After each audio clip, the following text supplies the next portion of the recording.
Yo, welcome back to another episode of the KEVGOTTI Show, man. You already know what it is. This is episode 3. You already know this is not your average show, man. This is where real talk lives, where we break down beliefs, arguments, wild takes, and all the convos you hear in the barbershop, over lunch, chilling with the crew, hip hop, culture, industry moves. Whatever's popping in the world, if it's got people talking, we're bringing it here, raw and unfiltered. This show ain't about playing it safe. It's about speaking your mind, standing on your square, and hearing every angle. It's episode 3. Y'all don't know what time it is, man. So it is December 7th, man, 2025. We are halfway through the decade. Like, this is a new decade. 2020 started a new decade. We're halfway through the decade with 2025. And, as I think back over the past 5 years, I really feel like we lost, 2 years, I'll say, give or take 2 to 3 years, really depending on what state you may have been in throughout the past couple years, obviously with COVID. But I wanted to talk about a couple things that, have stood out from the past 5 years over the next couple episodes that we'll do as we wind down 2025 heading into 2026. So I just want to point out a couple today. And the first one, man, is going to be, of course, COVID happened in 2020. By January, I think, is when it really was known that COVID was like a real thing. And we started to see a shift. Come February, toilet paper, tissue, nothing was in the stores. The lockdowns were starting to happen. People were getting sick. Deaths was on the rise. I think 2020 was really like a blur year for us. Just with COVID. 2021, I will say, was a little bit better year. We was all still locked in the house for the most part. That's when you start to see things like the milk crate challenge. I don't know if y'all was watching that when they used to stack up the crates and it was climbing on the crates or whatever the case may be. There was a lot of things going on 2020, 2021. Then 2022 came around. That's when inflation happened. That's when everything, I would say, finally opened back up and the world got to being somewhat normal. I think it never will be normal. Like, it's always a reminder. Even today, when I see people with the mask on, I'm like, ooh, that just brings back a time, because all of us was really masked up. Like, you really didn't know who people were. Like, y'all was really out here getting catfished around that time. But inflation, the submarine 5, submarine 5 was crazy. That was one that we were like, oh, we was doing a countdown. Some of these people had 20 minutes of oxygen left, 2 hours of oxygen left, just doing the whole countdown throughout that whole process. And them people basically died as soon as they hit that. Well, shortly after they was in the water, allegedly. But the submarine was a thing, man. Kobe Bryant passing was a big one over the past 5 years, man. Kobe Bryant and his daughter, the helicopter crash, was others in there. So RIP to everyone that was in that. But that was a really big one that hit it. Elon Musk, man. If you know Elon, Tesla owner, he bought Twitter, which is now called X, but I still call it Twitter. It's still pretty much the same aspect. They kind of censored it a little bit. Used to can wild out on Twitter and say whatever, whenever, but now it's kind of a little censored. But Elon bought Twitter, and changed the name to X. TikTok, we kind of went through a whole thing with TikTok disappearing. TikTok was like really like, people was going crazy over that. But Donald Trump tried to step in and act like he saved the day. Well, made it seem as though he saved the day with that one by signing a deal with TikTok and basically, getting some agreements from China and, all of that thing. So TikTok is something that stuck around. But where would we be without TikTok, though? Because, TikTok is essentially the new age Vine, although it has grown so much and it has surpassed what Vine was. But TikTok is our modern day Vine. We still got Instagram. I don't think Instagram has ever disappointed us. Instagram is the one app that has stood the test of time. Now, Instagram algorithms and the way that you get shadow banned so easily now, I just think Instagram has lost the plot. But, 2022, the Oscar slap, the slap heard around the world, man, that they still talk about today. Like, the Oscar slap is still talked about today. And I think that we oftentimes still paint Will Smith like the bad guy in that situation. And honestly, Will is a Libra, and y'all know I'm big on astrology, and I just understood where he was coming from. Like, you you ain't finna disrespect my wife, especially when they just getting back on the up and good, you know what I'm saying, allegedly. So I understood where Will was coming from. I do think there's a time and a place for everything, and I think that the embarrassment was bigger than the actual slap in that situation. But that was a big one. You know, just a lot, man, over the past 5 years, but those just to name a few.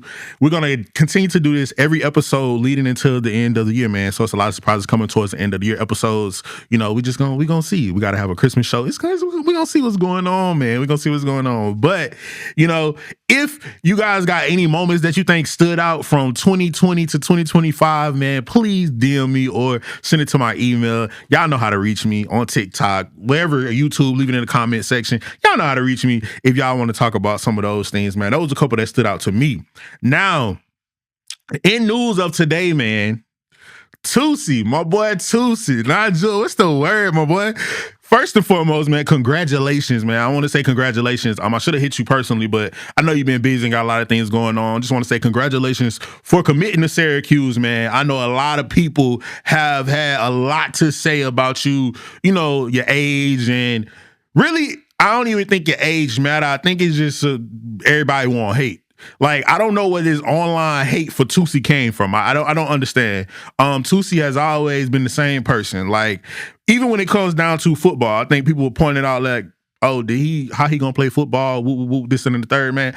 I got messages in my phone right now from me and Toosii back in high school. He was like blowing me up like, oh, when they gonna post who made the team, who made cuts, this, that, and the third. So my boy Toosii really just like, he's gifted, man. And so I'm gonna say it's a blessing that, you know, you can just live out your dreams and the things that you want to do. Like, Toosii has always been that person that has, you know, figured it out early on what it was that he wanted to do by gathering the right people and getting what he needs to be. I don't understand why anybody is hating or discussing, you know, his age or any other things about him committing and playing football. Like, I don't know the last time it's been headlining news of somebody committing to a college, you know, signing when it comes to football. Like, yeah, you know, it'll be talks of the town, talks of that city, or what have you, where this person may be going to like a major college, you know, but to make headlines, and it's been a talk, and like for him to get all of the hate. But I think anytime my boy speak, he get hate. But I want to say congratulations, man. You continue to up the charts, man. Continue to be an inspiration, and, you know, just pushing the needle, man, because this is all the things that we talked about. Like, you know what it is, bro. You know what I'm saying? You know, just congratulations to you. It's all love. Shout out to the fam. Now, on that tip, I want to say I'm starting to see a lot of my peers pop out. Like, I'm starting to see a lot of people around my age, you know, that like around my age and the Toosii grade age range, you know, we all come from like the same class. So I'm starting to see that a lot of people are popping out now, but we being cocky with it. Like, we gotta be humble. Like, some of us been out here working, and it's to the point where y'all kind of just popping out now, and it's a lot of politicking. You feel what I'm saying? Like, let's just be humble, bro. It's okay to pop out. Like, I'm glad to see y'all coming along and joining, but let's not be disrespectful or think that anybody owe you anything, or think that people supposed to just collab with you off rip, or just because you want to do something, you think you're owed that, my nigga. Like, you're not owed nothing. Like, nobody's owed anything. Especially, I don't owe anybody nothing, because nobody ain't never gave me nothing. Everything that I have, I had to figure it out. Like, I had to make a way to get it done. I didn't have the resources to say, oh, I could put you on here and go to this, that, do this. Nah, man. Internships, fucking hustling. Like, on the verge of, man, it get deep behind this shit. So don't ever think you see somebody doing it that, it's this easy, da da da da. Like, I started to see that all of the people that picked up these shows and podcasts or whatever you want to call it, they have now fell by the wayside. And I knew it was a matter of time before it happened. And that's why I left the podcasting industry. Like, I made it clear that podcasting this is not podcasting what I do. Like, yeah, the mic's here. Eventually, once we get the set really done for the KEVGOTTI show, it won't be mics. Like, we're not finna attach me to a podcaster. Like, I'm not dissing no podcasters, but this is not the lane that I'm trying to go in. This is the KEVGOTTI show, if you didn't know. So That's one thing. That's one thing that I just want to make clear. Like we have to. Like, I see y'all coming outside. Everybody want to pop it. I understand. Pop your shit, but remain humble, young nigga. Remain humble, man. There's a lot going on. It's episode 3. We back each week, loud, live, and in color from New York. What's the vibes, y'all? How y'all feeling? Episode 2 is done. It's 3. And I'm trying to see what we gonna get into next, y'all. Where do you see yourself 30 years from now? 30 years? By 2025, I'll be a legend. My music and my movies gonna live on. My face gonna be on murals all over the world. I'll be bigger than Elvis. And I'm gonna be top 3. So I had to play that video because this next thing that I'm going to get into will just... I just had to set the tone, man, to know that it's Pac forever. Like, shout out to Biggie, but it's Pac forever, man. And with that being said, man, I'm sure y'all have seen the Netflix documentary, the 4-episode documentary that 50 has executive produced on Netflix regarding the Diddy situation of it all, man. So it's time to break it down. Now, I know I put on Instagram, free Diddy, real Pac, real big, and I'm here to explain, man. Free Diddy, and it's still free Diddy. And I'm going to explain why. Now, you know, I wouldn't be a qualified journalist if I did not. So, I'm also a Libra.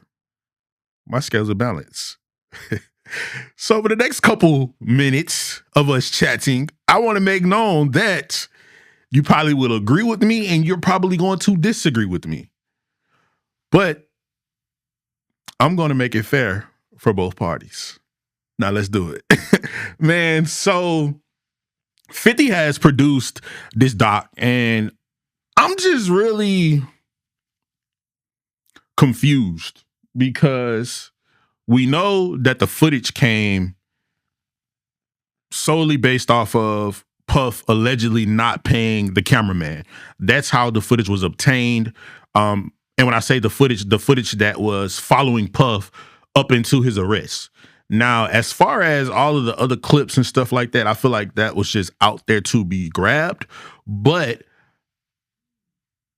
I don't understand why Puff's story was told with his footage, if that makes sense. Like, I feel like 50 really made an episode of Power. Like, the cuts in between, the confessionals, the dramatic episodes, like as it goes on, it just turned into really like a TV One special for me. And I was like, 50 really was like, oh, let me just go ahead and create another episode of Power. And allegedly, none of the people that was associated with this doc were paid. So these people were speaking out of what I felt was hurt, being left back. I feel they could have been wrong at some point. You know, to the ones that were allegedly sexually assaulted, to everybody, to all of the victims. Like, by no means am I taking away anything that anybody allegedly went through with Puff, right? But I don't like how his story was told from an angle of, okay, he had cameras following him up until the arrest. People like, oh, why would he have cameras? He's sick for having cameras even follow. If I'm on trial for something that I may or may not have done, allegedly, and I've been in the light for so many years, why is it so strange that Puff had this film? That's number one. 2, I don't know why the photographer wasn't paid. Like, that's first and foremost. So the photographer, I don't think you're in the wrong. I think you are solely doing what you were supposed to do. You sold that. But I don't know. Like, I just hope you ain't have no ties with Puff because I don't like how everybody jumping ship. Everybody's starting to jump ship, but it was a lot of people that was in play and in deals and in those rooms with Puff. And now we to a point where everybody want to jump ship. But, you know, let me just start from the beginning. Episode 1, like the backstory of the alleged abuse that he had on his mom, the alleged abuse with Justin mom, Missy Hilton, like all of the alleged things. I just think was like done in distaste. I don't think we thought about all parties that are being involved when we spoke. Like, Missy ain't been with Miss Misa. I'm sorry, Miss Misa hasn't been with Puff in years. Like, you know, he had several relationships after that. And I think the fact that that was one of his childhood girlfriends, or I wouldn't say childhood girlfriends, one of his, someone he was with in his 20s, like years ago, you know, to come out and share things that, again, allegedly may or may not have happened, just because your disagreements with Puff or the way you feel with Puff, you're not thinking about the growth that has been made from 30, 40 years ago. Like, we're talking about stuff that happened early 90s, late 80s, and we're bringing it now to the forefront in 2025. Now, I just don't really understand that part. I just don't understand it. And how do you let so much time pass, and not even the women, like a lot of the males that were speaking out, how do you let so much time pass without doing something? How do we give a person so much power? Like, if that's what we do in this industry, the industry is fucked. Now, it's a lot of crooked shit that goes on behind the scenes. Like, I've had my fair share of seeing things, but the fact that we let one person get so much power, allegedly, that they can just rule and do all of these things from 30, 40 years ago. And we giving them the key to the city. He had got the key to the city of New York, which y'all since asked for it back after the trial. You got the key to the city in New York. That happened within the past 5 years. All of this has happened since 2020. We praise Puff. He got the Lifetime Achievement Award, all of these things. And now, at the switch of a flip, it's everybody want to come out with their Me Too or their story. But beforehand, I don't see how this doc was important. I don't see how this doc was anything that, you know, 50 was benefiting from or helping, because it just make things worse. Put it like that.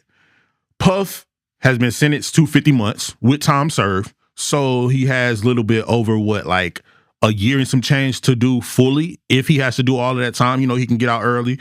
I don't know what the exact date of that is, but okay, we got that. And everything that was in this doc had nothing to do with those charges or the things that he's serving time for right now. Like, we touched on the Cassie situation. Y'all already know how I feel about the Cassie situation. Cassie was with him for years. I don't think that you can be considerably held captive for that many years without anyone from the outside. Where's your family? Where's your support system that will really pull you away or get you away from that? And then that even was proven in court docs. That was shown that you were okay with the freak offs. You were participating in these things, right? So prior to that file and case coming out on CNN and breaking news of you guys in the hotel, it was all praises to Puff. Like, yeah, the rumblings and the stories were out there of these things that we allegedly heard that he had involvement or things to do with, which we'll get to that. But when it comes to the Cassie thing, we've seen her involvement. We've seen that she was okay with these wild parties, the baby oil of it all. We've seen that, right? But now that the footage is out, we just script them from everything. Everybody else started to come out. Everybody else wanted to go file. Lil Rod, I don't understand you as a man to sit on a dock and say you missed multiple Christmas, multiple birthdays for your children because you was working on a love album that you ain't getting no money from. over years at a time, over multiple years. This was nothing that you said, oh, I was working with Puff for 6 months, and at the end of the 6 months, he didn't pay me. You sitting here talking about you worked for multiple years and then you didn't get the money once the album dropped. Now your cases are out with Cassie's of all the alleged things that happened between you and him. Not saying that it didn't happen. I said alleged. But I'm just telling you from a standpoint of nobody should want it that fucking bad. Nobody should want it that fucking bad. Like, even down to the second or third episode, they introduced Danny D. Kane and the band, which was Diddy 2 groups from the reality TV show. So then you had the female from the band who's talking about, oh yeah, Puff gave me a contract stacked this high, sent it to my lawyers and told me I had 24 hours to sign. My lawyer told me don't sign, but I signed anyway. So y'all know that things aren't right. So y'all know that the business is messed up. But in the name of fame, in the name of stardom, you just willing to sign your soul over. But now we're crying wolf. Puff ain't do you wrong. You seen the contract. You seen you wasn't getting nothing. Like, I'm glad that they brought somebody like Kalina in from Dirty Money, who was like, these things that are being said, because, Don Richards, who was a part of Dirty Money with Calandria, she then came out and filed her case. So I think that it was good that it was someone there, I'm not going to say in favor, but that could attest to say, hey, guys, these things that y'all are speaking of are starting to sound a bit far from the truth. And even quote my truth, as she said, all things here with Gotti is alleged. It's not about, oh, Diddy ain't wrong, Diddy ain't this, man. It's been stories for 20, 30, 40 years. Puff tried to get Wendy fired because the things she was saying back in the day. All this is alleged, right? But why now, when this man is already down, it's a pile on. We're just going to pile on and pile on and pile on more. Like, I think that we forget that at the end of the day, people are human.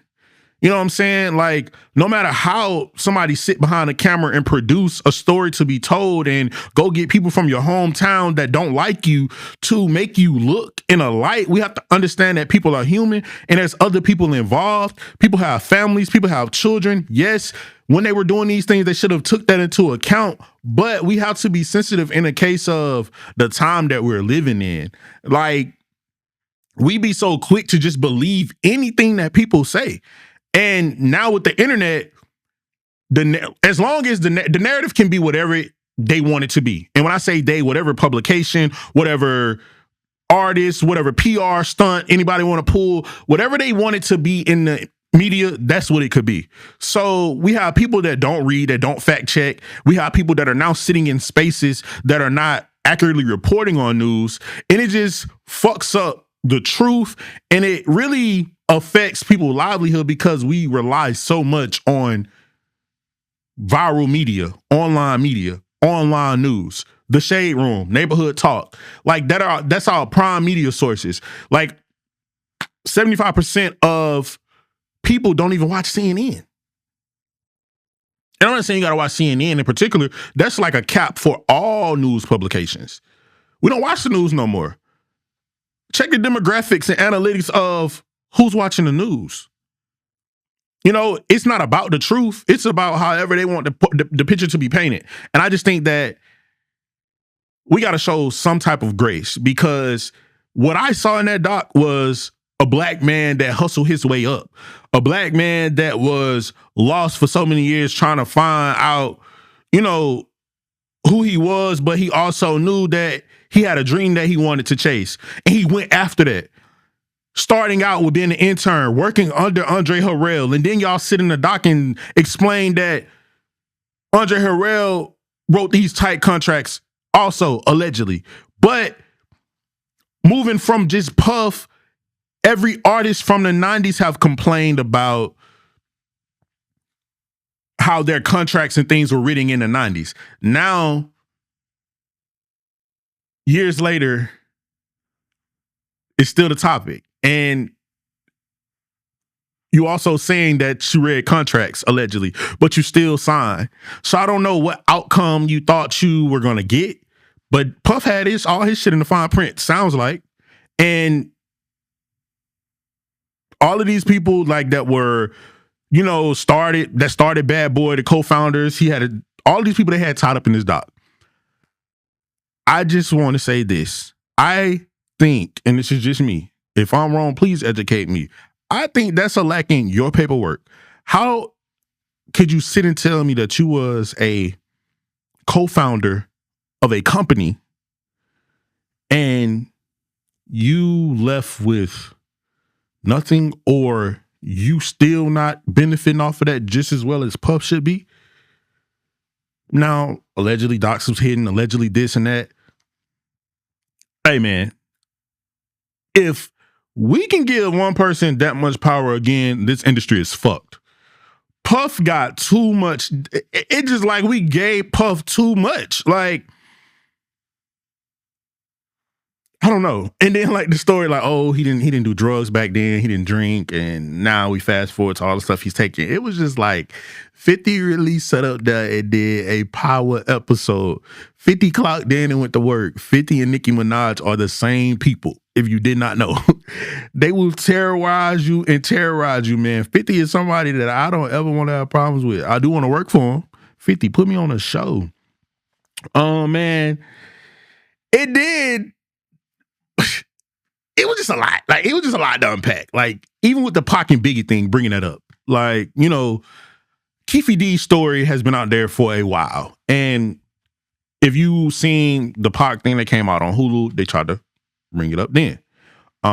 If you are interested and follow the Pac story, then you would have seen all of these things have been out there.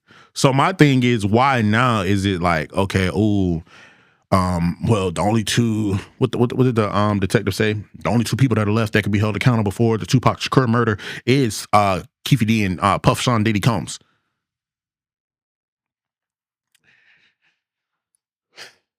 Okay, go to Biggie. Puff's the reason. Puff ushered Biggie to his death by having him go to that party on the West Coast, and they added how he had the flight canceled and all of these things. I just think that every time we speak on this thing, we're being insensitive to the families. We're being insensitive to the people that really want the justice or really want to see a close to both of those cases. Like, as much as their legacy live on, those cases live as well. Like, at first, for years, y'all was saying Pac wasn't even dead. That was the running theory. Pac was somewhere on the islands. Like, when all these people went to that man's funeral, you know what I'm saying? I thought that was stupid. You got like, it's just a whole lot. And just the way that the doc was painted, I just think that if all of these things are true, man, let Puff serve his time. And then when Puff come home, all of y'all that have all these things, get your shit together and get him on for that. Because we're all innocent until proven guilty. No matter how anybody want to paint you or add to a pylon or a smear campaign, man, we are all innocent until proven guilty. No. Then Biggie funeral costs was another thing.